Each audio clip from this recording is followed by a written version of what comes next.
இருக்கோம். அதுல ஒரு ஜென்ரலான ஒரு டாபிக் என்னன்னா, நம்ம இப்போ பயன்படுத்திட்டு இருக்கிற அல்லது அந்த சூழ்நிலைக்கு நம்ம கொஞ்சம் கொஞ்சமா மாறிட்டு இருக்கோம். அது ஒண்ணுதான் நாகரிகம். சரியா? நாகரிகம், பண்பாடு, கலாச்சாரம் அப்படிங்கிறது நமக்கு மட்டுமே, அதுவும் தமிழர்களுக்கு மட்டுமே பொதுவான ஒரு விஷயம். இது வேற எந்த நாட்டிலுமே கடைபிடிக்காத ஒரு விஷயம். நமக்கு அதுக்கான அர்த்தம் கூட தெரியாது. பண்பாடுன்னா என்ன, கலாச்சாரம்னா என்ன, நாகரிகம் அப்படின்னா என்னங்கிறது தெரியாது. ஆனா நம்ம ஒரு கட்டுப்பாட்டுக்குள்ள, ஒரு வட்டத்துக்குள்ளதான் நம்முடைய வாழ்க்கை முறை அன்னையிலிருந்து இன்னைக்கு வரைக்குமே போயிடுச்சு.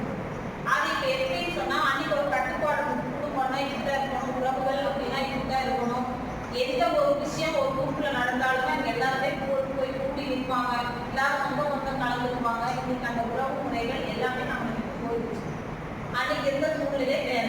இன்னைக்கு யாரிடத்துல பேசுறது கூட என்னது ஒரு விஷயமா இல்லை. சரி, அவங்க வீட்டுக்குள்ள என்ன நடக்குதுன்னு கூட அந்த வீட்டுக்குள்ள இருக்கிறவங்களுக்கு யாருக்குமே தெரிய போகிறது கிடையாது. தெரியுது, வர்றாங்க போறாங்க. ஏன்னா இன்னைக்கு இருக்கிறது நாகரிகம் அப்படிங்கிற பேர்ல நம்முடைய பண்பாடு நம்மளுக்கு கொஞ்சம் கொஞ்சமாக மறைச்சு போயிடுச்சு. புரிஞ்சுதா? அந்த பண்பாடு ஏன் நம்மளை விட்டு போயிடுச்சு, ஏன் நமக்கு அதை கடைபிடிக்கிறது இல்லை அப்படின்னு சொன்னா, நம்ம படித்தவர்களுடைய எண்ணிக்கை ஆயிடுச்சு. நம்ம வெளிநாடு அப்படிங்கிற ஒரு மோகத்துல போய் பணம் சம்பாதிக்க போனோம். அங்க சில பண்பாடு நம்ம கற்றுக்கணும். அங்க இருக்கிற நாகரீகத்தை கற்றுட்டு இங்க நம்ம வெளிப்படுத்துறப்ப நம்மளுடைய நாகரீகம் என்னன்றது நம்மளுக்கு தெரிஞ்சு.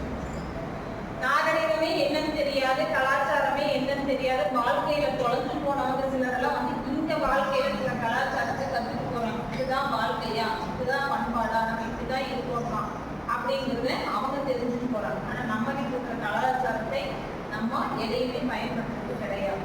எல்லா விஷயத்துலையுமே நம்ம அதை என்ன பண்ணிக்கணும், தொலைச்சோம்.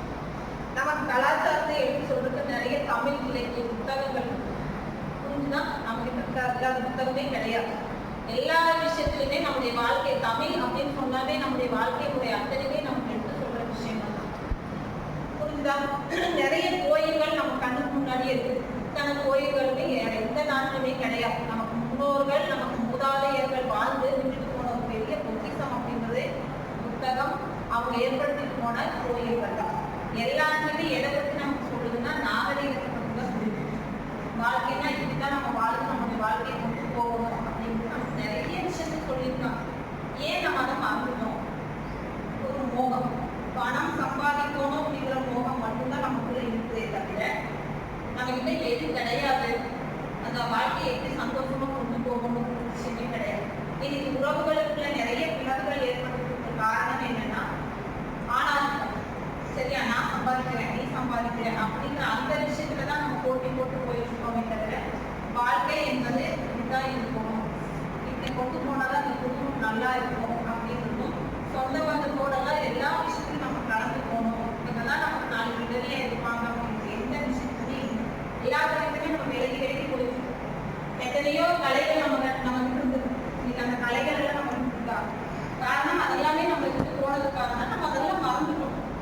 அன்னைக்கு ஒரு பொழுதுபோக்கான ஒரு விஷயம் சொன்னா கலைகள், நாட்டியம், பரதம் அப்படின்னு நம்ம எதையோ சொல்றோம், நாடகம் அப்படின்னு சொல்றோம். அது எல்லாமே பார்த்தீங்கன்னு சொன்னா நமக்கு நல்லது எடுத்து புரிய வைக்கிறாங்க. நம்முடைய தமிழ் இதிகாச இலக்கியங்கள் எல்லாத்தையுமே அன்னைக்கு நாடகமா சொன்னாங்க. இன்னைக்கு அதை யாராவது உட்கார்ந்து படிக்கிறதுக்கான நேரம் இருந்தாங்க. இன்னைக்கு ஒரு சில விஷயத்த கூட உட்கார்ந்து பொறுமையா வீட்டுல பேசுற பழக்கங்களும் கிடையாது. அப்பா எந்த டைம் வராது, அம்மா எந்த டைம் போறாங்க, நம்ம எந்த டைம் இருக்கோம், நம்ம உட்கார்ந்து பேசுறோமா, உட்கார்ந்து சாப்பிட்டுருக்கோமோ, உட்கார்ந்து நல்லது கெட்டதை பேசியிருக்கோமோ ஒன்றும் கிடையாது. புரியுது? அவங்க இஷ்டத்துக்கு நம்ம போயிட்டு இருக்கோம். இதை யார் சிக்கி தவிக்கிறது யாருன்னு சொல்லி பார்க்கலாம். இடையில இருந்து குழந்தைங்க. சரியா? பணம் மட்டுமே நம்முடைய வாழ்க்கையில சந்தோஷத்தை கொடுக்குமா? கிடையாது. லட்ச லட்சமா சம்பாதிக்கணும், வேணுங்கிற அளவுக்கு நம்ம எல்லாத்தையும் வாங்கிக்க முடியும். ஆனா போன உறவுகளையும் போன சந்தோஷத்தையும் நம்மளால குடும்பம் வாங்கவே முடியாது. மெயின் நம்ம இருக்கிற விஷயம்னா நமக்கு மட்டுமே இருக்கிற அந்த பண்பாட்டை ஏன் பயன்படுத்த முடியாமல் போயிடுச்சு. வாழ்க்கையில் எல்லா விஷயத்துக்குமே பணம் வினர்த்தியாகும். பணம் மட்டுமே பூர்த்தி செஞ்சிடும். எத்தனையோ பேர் வாழ்க்கையில குறைச்சவங்க கேட்டுப்பாங்க, வாழ்க்கையில் குடும்பத்துக்கு சந்தோஷம் கொடி கொடிய பணம் சம்பாதிக்கிறேன், லட்ச லட்சமா சம்பாதிக்கிறேன், ஆடம்பரமான வாழ்க்கையில தான் நம்ம முடிஞ்சிடும். ஆனா எது இல்லை, சொந்த உறவுகள் இல்லை, நான் தனியால தான் இருக்கேன், எதுலையும் நான் கலந்துக்க முடியல, என்னை எல்லாரும் ஒதுக்கி வச்சுட்டாங்க அப்படின்னு சொல்றாங்க. என்ன காரணம்? நம்ம வெளிநாட்டுக்கு போறோம், சம்பாதிக்க போறோம், அங்க இருக்கிற கெட்டதை நம்ம நம்மளுடைய நடைமுறை பாவனை மாறிடுச்சு, பேச்சு மாறிடுச்சு, பழக்க வழக்கம் மாறிடுச்சு. இதெல்லாம் யாருக்கு நமக்கு சொல்லி கொடுத்துட்டு இருக்கோம்னா பின்னாடி வர சங்கதிகளுக்கு சொல்லி கொடுத்துட்டு இருக்கோம். சரியா? நம்ம போனதே தப்புன்னு சொல்லணும். நான் என்னை பொறுத்த வரைக்கும் நம்ம வெளிநாட்டுக்கு போட்டு பணம் சம்பாதிக்கிட்டு இருக்கோம். ஏன் அதுக்கு இங்க பண்ண முடியாதா? இங்க இருக்க முடியாது.